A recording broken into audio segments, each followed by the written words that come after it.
এই সরকারে দেখা যাচ্ছে বিভিন্ন জায়গায় রাসেল ভাইপার আছে, কিন্তু বেজি ওই পরিমাণ নাই যে এই সাপড়ে ধরবে। মাননীয় স্পিকার,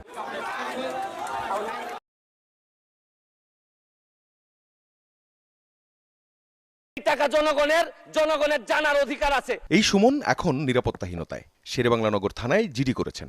তাতে বলেছেন, বৃহস্পতিবার ঢাকায় অবস্থান করার সময় রাত 2টা নাগাদ সুমনের নির্বাচনী এলাকা চুনারুঘাট থানার ভারপ্রাপ্ত কর্মকর্তা সরকারি মোবাইল থেকে হোয়াটসঅ্যাপে ফোন দেন। জানান তাকে হত্যা করতে অজ্ঞাতনামা একটি শক্তিশালী মহল 3 দিন আগে 4-5 জনের একটি টিম নিয়ে মাঠে নেমেছে। ওসি সুমনকে রাতে বের না হওয়ার অনুরোধ করেন ও সাবধানে থাকতে বলেন। একটা কন্ট্রাক্ট কিলার গ্রুপ যারা হায়ার করা হয়েছে তারা নাকি অ্যাক্টিভ, তার বক্তব্য অনুযায়ী। তো ওসি সাহেব আমারে উনার ফোন দিয়ে ওই অজ্ঞাতনামা ব্যক্তির সাথে ফোনে ধরাই দিল। সে তার অ্যাড্রেস বলতে চায় না। সে বলে যে আমি নিজেও ওই কিলার গ্রুপের মেম্বার ছিলাম, যখন আপনার নামটা আসছে আপনাকে হত্যা করতে হবে, তখন আমি বলছি যে না, আমি এটা পারবো না, কারণ উনি ওই লোকটা সিলেটি। এ নিয়ে ব্যারিস্টার সুমন হতে পারে এর কারণ। আমি তো আসলে অনেকগুলা দুর্নীতি বিরোধী কাজের সাথে আমি জড়িত।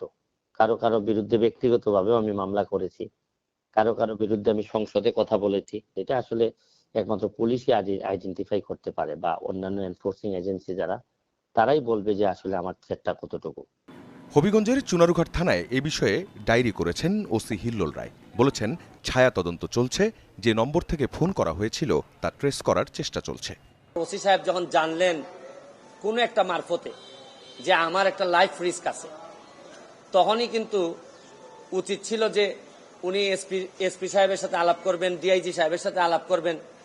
এটা কি আসলেই থ্রেট নাকি না কেউ বোগাস নাকি না কিছু, এটা তো আমার কাছে আসার আগেই এদের তদন্ত করে ফেলা উচিত ছিল। মানে আমাকে জিডি করতে হলো কেন? আমি এটা বুঝলাম না যে এই রাষ্ট্রযন্ত্র আসলে কি আদৌ আমার বাঁচায় রাখতে চায় কিনা।